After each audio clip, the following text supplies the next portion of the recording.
এখনই প্রস্তুত হন। দেশের পথে কি অরাজকতা ঘটতে যাচ্ছে? ঢাকার রাজপথে এক অদ্ভুত আন্দোলনের ঝড় বয়ে যাচ্ছে।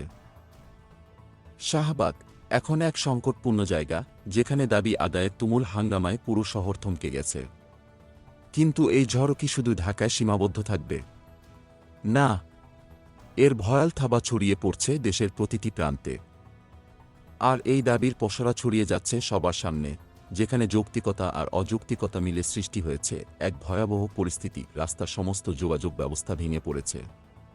মানুষ ঘর থেকে বের হতে পারছে না, অথচ আন্দোলনকারীরা থামছে না, যেন তারা একে অপরকে পেছনে ফেলতে চায়। অটোরিকশা চালক থেকে শুরু করে পুলিশ, বিসিএস থেকে বিডিআর, সবাই যেন একটার পর একটা দাবি নিয়ে রাস্তায় নামছে। 7 কলেজের সমস্যা সমাধান হলেও নগরজীবনে যখন একটু স্বস্তি ফিরে আসছিল, ঠিক তখনই তিতুমীর কলেজের শিক্ষার্থীরা নতুন দাবি নিয়ে তোলপাড় শুরু করেছে।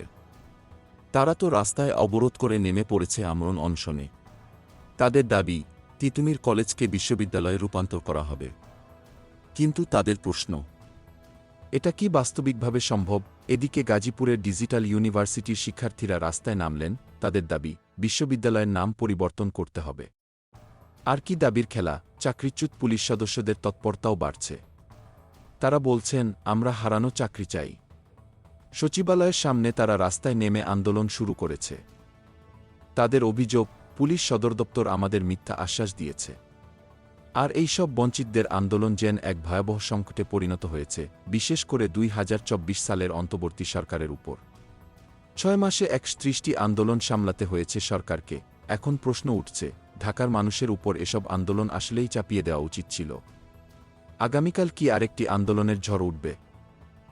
লাইক, কমেন্ট, শেয়ার ও সাবস্ক্রাইব করে পাশে থাকবেন। ধন্যবাদ।